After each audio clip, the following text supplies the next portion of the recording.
The mysterious death of actress Natalie Wood, wife of actor Robert Wagner, is back in the news. They waited 4 hours after Natalie Wood went missing before contacting rescue. For what reason did Robert Wagner forbid the captain to search? When the case was reopened, why did he continue to change his narrative and refuse to cooperate? New information is now illuminating the truth about what happened on the boat Splendor after 42 years of secrecy and deceit. There may be an answer to the enigma that has plagued Hollywood for so long. The life of Natalie Wood is a tale of both triumph and tragedy. She came into this world in San Francisco on July 20, 1938. She was officially known as Natalia Nikolaevna Zakharov. Maria and Nikolai, her parents, were Russian immigrants who fled persecution. Despite the hardships they endured upon arrival in the United States, Maria never gave up hope of her daughter's stardom. In 1942, at the tender age of 4, Natalie's unconventional fascination with acting began. They purchased a home in Santa Rosa and relocated there. The film team wanted her to be a part of the project when she grabbed their eye during a local film shoot. Her small part was still noticeable. Not long after that, she had a cameo appearance in Happy Land, although a short one, only 15 seconds. Director Irving Pichel noticed something remarkable in her, even if these parts were little. While she was searching for her next great opportunity, Pichel maintained contact with her family for 2 years. After some time had passed, he contacted Natalie's mom to share some wonderful news. A part was coming up, and he believed Natalie would be an ideal fit. Maria was so intent on making Natalie famous that she wasted no time in uprooting her family and relocating to Los Angeles. Even though her father was against this daring action, Maria's ambition ultimately prevailed. Nothing could ever derail Natalie from her destiny, in her eyes. Natalie, who was just 7 years old when she earned the part, co-starred with Orson Welles and Claudette Colbert as a German orphan in Tomorrow is Forever, 1946. The part was challenging. Natalie failed miserably in an emotional scenario when she was supposed to cry on cue. Her mother ripped a butterfly to shreds in front of her daughter, causing her to sob in a startling moment. Even with tears, it was a challenging experience for a youngster of that age. Later, Orson Welles remarked, "She doesn't act from the script, she acts from the heart." Natalie remained associated with Pichel and appeared in his film The Bride Wore Boots. Following this, she became a member of 20th Century Fox and portrayed the daughter of Gene Tierney in The Ghost and Mrs. Muir, 1947. It was at this point that Natalie proved she was more than just a pretty face. She had the innate ability to perform with the biggest names in show business. The 1947 film Miracle on 34th Street was her breakout role as a young actress. She portrayed a bright yet pessimistic young girl who encountered a generous department store clerk, Edmund Gwenn, who may be Santa Claus. The film became an international phenomenon and a beloved holiday favorite. Natalie rose to stardom after the film and became a Hollywood heavyweight. She was one of the few to ever be invited to participate in Macy's Thanksgiving Day Parade due to her immense popularity. However, there were challenges to becoming a young celebrity. Natalie struggled to juggle her job and school responsibilities. She would study on the set of her films when she was a minor. Until she reached 18, she was obligated by California law to attend class for at least 3 hours every day. When it came to arithmetic, Natalie was a perfect student. Collaborating with her on 1947's The Ghost and Mrs. Muir, director Joseph L. Mankiewicz proclaimed her to be the brightest young woman he had ever encountered. Natalie knew the film team couldn't go on until she finished school, so she felt terrible about the holdup. She never wasted a second of her day and would bolt to the set the second her teacher released her.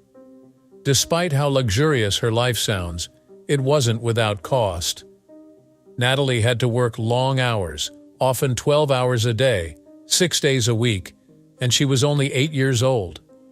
Everyone appeared oblivious to the fact that the mental and physical strain was immense. Accurately performing for the camera was the only concern. Rebel Without a Cause, which Natalie Wood starred in 1955, was a life-altering event for her. The film's message of adolescent rebellion struck a chord with viewers. Her portrayal of Judy as an authentic person was highly praised by critics. Natalie had a tough time landing her part. Since she had usually played parts that were more appropriate for children, director Nicholas Ray was skeptical that she could portray a defiant adolescent. Natalie was unyielding, even after he tried Debbie Reynolds and other actresses. If he wouldn't let her try out, she threatened to become a true troublemaker and run away from home. She put forth a lot of time and effort to get ready for the part when she was cast. Things became more complex behind the scenes. It was considered as part of her commitment to the job when she started dating the 43-year-old filmmaker when she was 16 years old. In retrospect, she said it hurt and seemed wrong. Uneven shooting conditions marred Rebel without a cause. An automobile accident occurred on set, involving Natalie and her co-star Dennis Hopper. It contributed to the film's reputation for edginess, even though she wasn't gravely wounded. Then tragedy struck shortly after production wrapped. Star actor James Dean passed away in a vehicle accident.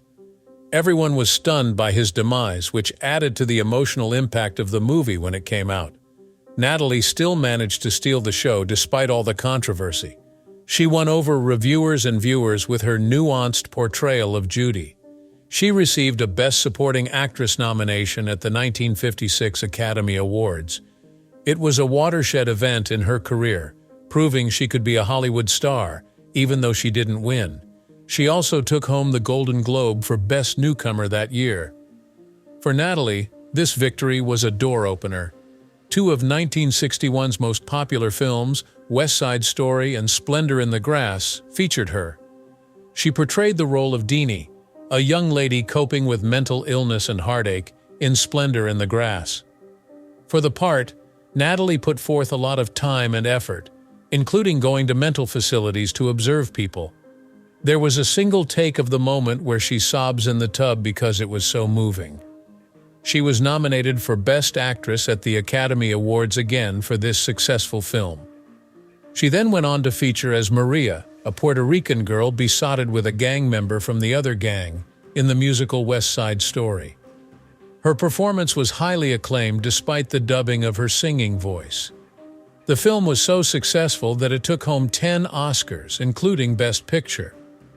Natalie became one of the most famous Hollywood actresses because to these movie. Playing a character coping with an unexpected pregnancy, Natalie featured in 1963's Love with the Proper Stranger. Topics like abortion were taboo in 1980s Hollywood, yet the film was fearless in its treatment of the subject. An emotionally taxing and spontaneous sequence included her character going through a terrifying abortion attempt. She was nominated for 3 Oscars for her performance. Natalie had a hard time accepting the parts that were offered to her despite her success. She despised being stuck doing the same types of roles over and over again. Therefore, she terminated her contract with Warner Brothers in 1966 by paying $175,000. Because she felt unchallenged by films like Barefoot in the Park, she turned them down. Yet her career took a hit because of how less prominent she became in Hollywood as a result of her decision. She was under too much stress from her personal problems and her attempts to manage her work. Natalie overdosed on sleeping pills in 1966, trying to take her life, but she miraculously lived. After that, she fired her whole crew and took a vacation from acting to deal with her mental health. The 1969 film Bob and Carol and Ted and Alice was a turning point in her career. Her comeback to the film industry after a 3-year hiatus was spectacular. After its September 17, 1969 release, the picture became an immediate smash, making $31.9 million off of a just $2 million budget. Natalie was nominated for Best Actress at the Golden Globes for her portrayal of Carol Sanders, a strong and contemporary heroine who delves into open relationships. Natalie ditched her career in Hollywood for television in the 1970s. This change was in line with her desire to spend more time with her loved ones and the evolving entertainment industry. In 1973, she made her television debut in the smash hit The Affair, in which she portrayed a married lady having an affair. The show drew an audience of almost 30 million. From Here to Eternity, a miniseries she appeared in 1979, ran for 5 nights and averaged 39 million viewers each night. After 7 nominations, she finally won a Golden Globe for Best Actress for her portrayal. In 1976, she recreated Elizabeth Taylor's iconic role as Maggie in a television adaptation of Cat on a Hot Tin Roof, for which she received high praise. Changing careers and moving to television happened at the same time for me.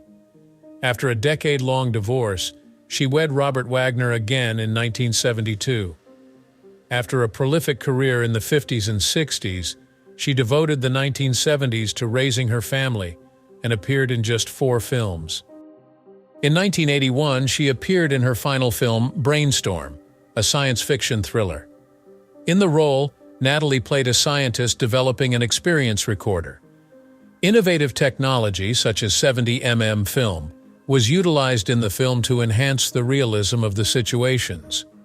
Tragically, Natalie passed away on November 29, 1981, at the young age of 43 during shooting.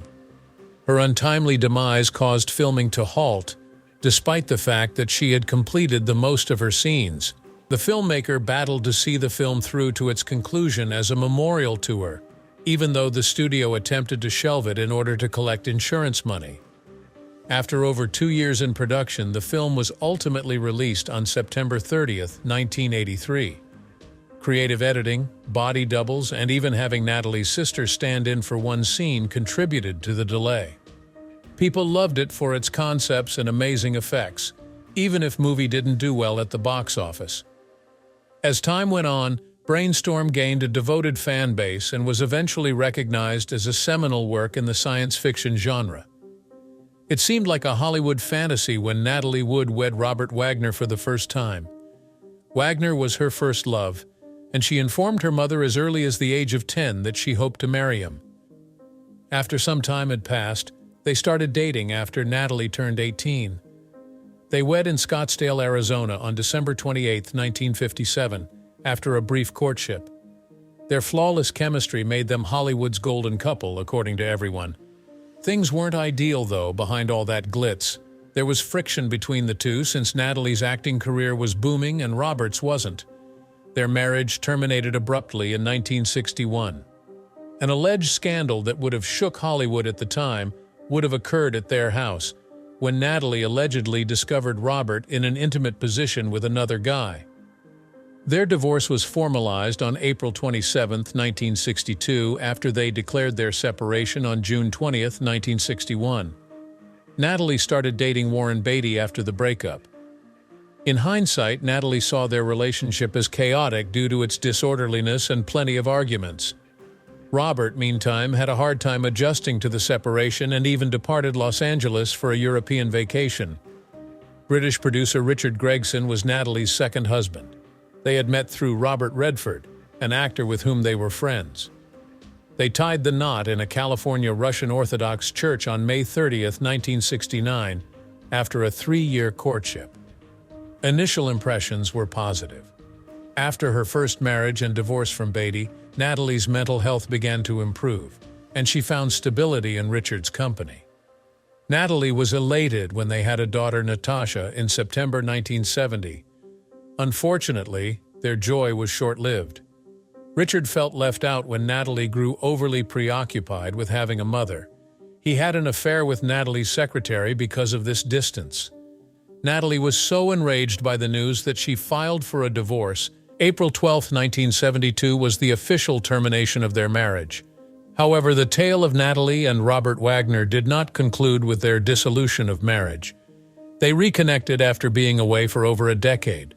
By early 1972, they were both back on their own terms after remarrying. Robert to actress Marion Marshall and Natalie to Richard Gregson. When they rejoined in January, they were back inseparable. Even Natalie was taken aback by how fast their love progressed. She was honest about the advice from her friends to take it easy, but she ultimately believed that the time apart had helped her and Robert mature. She thought Robert had matured into the kind of man she had hoped he would be all along. They tied the knot once again on July 16, 1972. Their new venue for the nuptials is the Ramblin' Rose, a boat docked off Malibu. It had an air of unique romance. The second marriage appeared to be more robust than the first. In 1974, they welcomed a daughter, Courtney, and Robert enthusiastically took on the role of stepfather to Natasha. Their joy was tragically shattered in 1981 when Natalie drowned in an unknown maritime accident. Natalie Wood departed for Catalina Island on November 28, 1981, anticipating a tranquil getaway. Her husband, Robert Wagner, co-star Christopher Walken, and the yacht skipper Dennis Davern were among those who joined her on board the Splendor.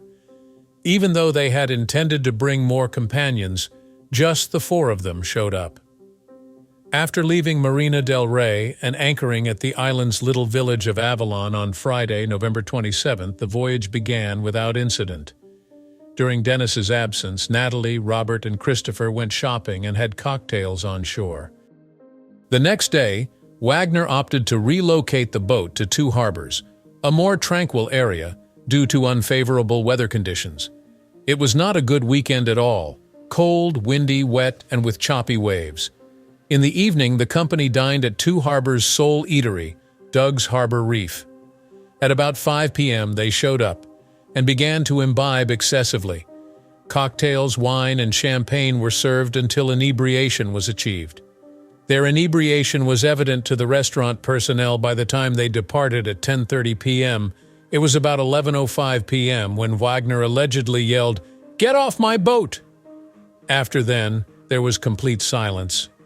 Nearly around the same time, a lady named Marilyn Wayne, who was on a boat nearby, reported hearing a woman pleading for assistance. Over and over again, the voice yelled, "Aid me! Please, someone! Lend me a hand! It's getting worse for me!" in the course of almost 15 minutes. Then the presence of murky water added another layer of mystery to her abduction. After Natalie publicly said, "I'm afraid of water that is dark," many find it hard to believe that she would willingly abandon the boat in the middle of the night. More than 4 hours passed after Natalie vanished before anybody began searching for her. It wasn't until 1:30 in the morning that assistance was requested, and it wasn't until 3:30 in the morning that the Coast Guard was notified. Her corpse was discovered by Roger Smith, the captain of the rescue boat. According to Smith, he was not notified of her absence until 5:11 a.m., which is over 6 hours later. Her cheek, along with injuries on her limbs and arms, were discovered during the autopsy. According to some, she fell into the water after a battle since one of her bruises looked like a defensive wound. In addition to the residues of medicines and motion sickness medications, her blood alcohol level was 0.14%. Robert Wagner, her husband, had a horrible disagreement with her that night as well. He said it was quite heated and stressful. This matter was given their full attention by the police. The investigation's head, Lieutenant John Carina, stated that they had reliable leads from many sources. There was anticipation that additional clues would be uncovered, as forensic technology had also advanced greatly since 1981. Marilyn Wayne, Wagner's fiancée, provided one piece of information. While out on the water that night, she and her companion claimed to have overheard a lady yelling, "Help me!" near the Splendor. "Please, someone lend me a hand," at about midnight, coming from the Splendor's direction. Additionally, they overheard an inebriated guy saying, "Okay, honey, we'll get scared," and asserting that Wagner was threatening to murder her. She remained at his residence for the entire night. If this recollection is accurate, it suggests that Natalie and Wagner had previously kept their private issues hidden from the public eye.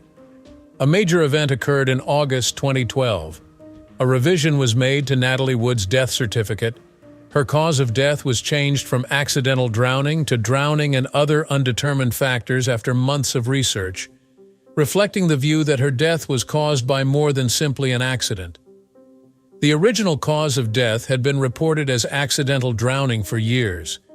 It was subsequently revealed by Wagner that they had been drinking excessively and that he and Christopher Walken had a heated argument on Natalie's career. According to Wagner, he lost his passion and smashed a wine bottle on the table, shattering it into pieces. This version of events was very different from his prior story, which was more in line with what Captain Dennis Davern had been stating for years. After the case was revived in 2018, one of the most concerning factors was Wagner's lack of cooperation with the inquiry. "I haven't seen him tell the details that match all the other witnesses," said Lieutenant Carina of the Los Angeles County Sheriff's Department.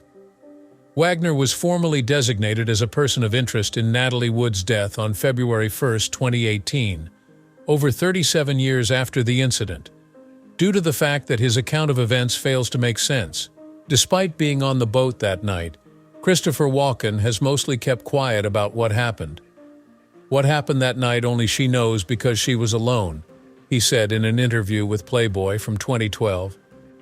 "She was already in bed when we arrived, and her room was located in the rear.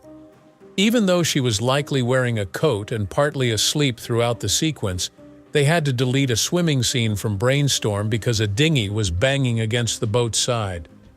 The remark from Walken shed light on the situation, but he still wouldn't talk about what happened that night. The death of Natalie Wood has been shrouded in mystery for decades due to Wagner's contradictory accounts, his refusal to cooperate, and the numerous unresolved concerns. Many are still perplexed by the events of that fateful night. In 2021, Lana Wood, the sister of Natalie Wood, published a book that revealed a dark secret. In 1955, at the tender age of 16, she came clean about the fact that renowned actor Kirk Douglas had assaulted Natalie at a hotel in Hollywood. Their mother had set up a meeting with Douglas in the hopes that, given his star status at the time, he could assist Natalie's acting career. However, that night, something terrible happened. Her clothing were a tangled mess, and Natalie moaned to their mom in a hushed voice as she made her way back to the car, clearly distressed. Even though Lana was a small child at the time, she sensed that something terrible had transpired. Years later, Natalie finally told Lana the truth. "He hurt me." Her comments shed light on the immense anguish that Natalie had been harboring. This narrative serves as a poignant reminder that even the most renowned and prosperous individuals can conceal profound pains from their history. It also emphasizes that the entertainment industry in Hollywood wasn't always the fairy tale it appeared, particularly for aspiring young performers.